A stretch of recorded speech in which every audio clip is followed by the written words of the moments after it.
बनने से इसका दुरुपयोग होगा। लेकिन आशाराम का गैंगरेप पीड़ित लड़की पर दिया गया है बयान किसी के गले नहीं उतर रहा, क्योंकि यह सोचने वाली बात है आखिर गैंगरेप के मामले में लड़की कैसे दोषी हो सकती है और क्या गिड़गिड़ाने से रेप की घटनाएं कम हो जाएंगी। हालांकि बयान पर बवाल बढ़ता देख आशाराम अपने बयान से पलट गए और कहा उनके बयान को तोड़ मरोड़ कर पेश किया गया, लेकिन हम तो इतना ही कहेंगे ये एक संत के अशंत बयान है।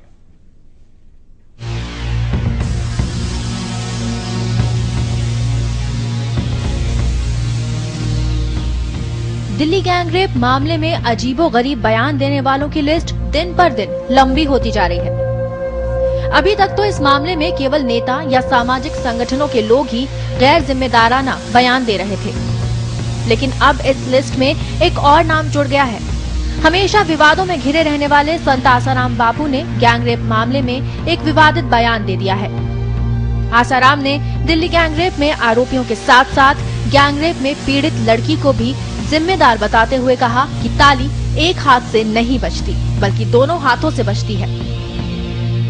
आसाराम ने कहा कि रेप के लिए लड़की भी उतनी ही दोषी है जितना कि रेप करने वाले लड़के, और अगर लड़की चाहती तो आरोपियों को भाई कहकर उनके हाथ पैर जोड़ सकती थी। अगर वो ऐसा करती तो शायद बच जाती, लेकिन उसने ऐसा नहीं किया। दुराचार का उनमें से किसी एक आदमी ने भी दीक्षा ली होती तो पांचों को दुराचार से बचा लेगा। भगवान के नाम में बड़ा आशीर्वाद। आसाराम ने ये विवादित बयान रविवार को राजस्थान के टोंक में दिया था। हालांकि उन्होंने गैंगरेप की इस घटना की निंदा भी की। इसके साथ ही उन्होंने गैंगरेप पीड़ित लड़की के परिवार को एक संदेश भी भेजा है। आसाराम ने लड़की के परिवार को भेजे अपने संदेश में लिखा है कि वो खुद को अकेला ना समझे। जो बेटी मरी है वो उनके घर में अकेली कमाने वाली थी, अब कमाने वाली नहीं रही, अब दिक्कतें आ सकती हैं। मुझे बेटा मान ले, मैं कमी दूर करूंगा। वो कन्या को तो भगवान सदगति की शुभकामना मैंने की है, श्रद्धांजलि दी, लेकिन कन्या के परिवार को मैंने आमंत्रित किया। वो आपकी बेटी चली गई तो आप उसकी तो सदगति, आप हमको अपना बालक समझकर जो भी सेवा हो हमको बताना। आपके परिवार में जो महिलाएं हैं वो महिला आश्रम में रह सकती है, बच्चे महिला गुरुकुल में पढ़ सकती है, बच्चे हैं तो बड़े हैं तो जो भी खर्चा होगा हमारी संस्था आपकी सेवा, हम क्या करेंगे, हमारी संस्था आप ही की संस्था है। पीड़िता के परिवार को हमने आमंत्रण दे दिया मुंबई के सत्संग में।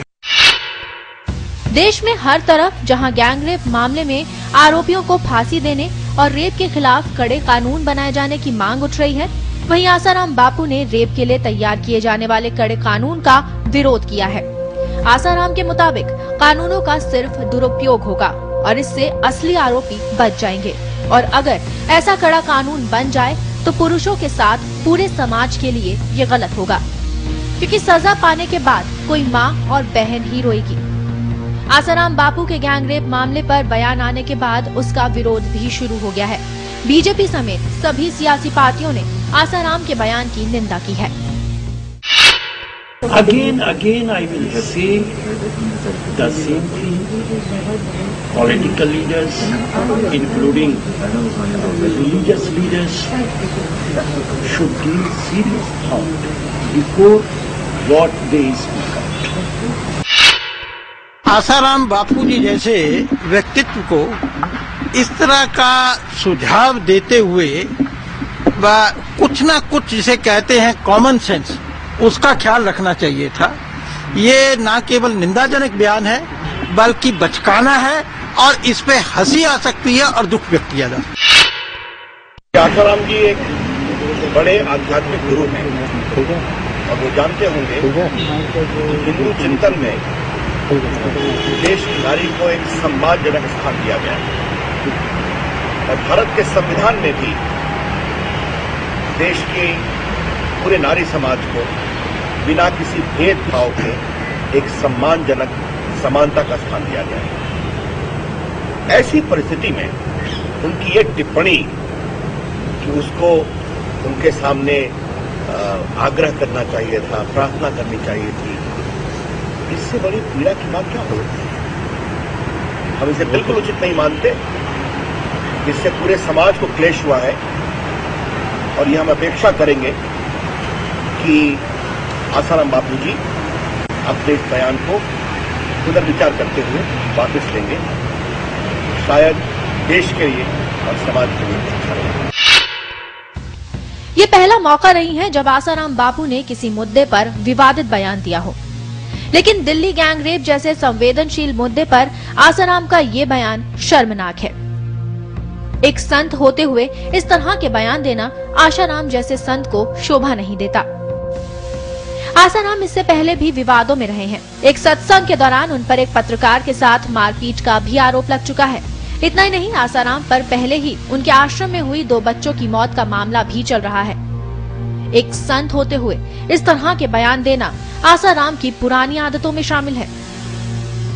कहने को तो वो एक संत हैं, लेकिन विवादों से उनका पुराना नाता रहा है।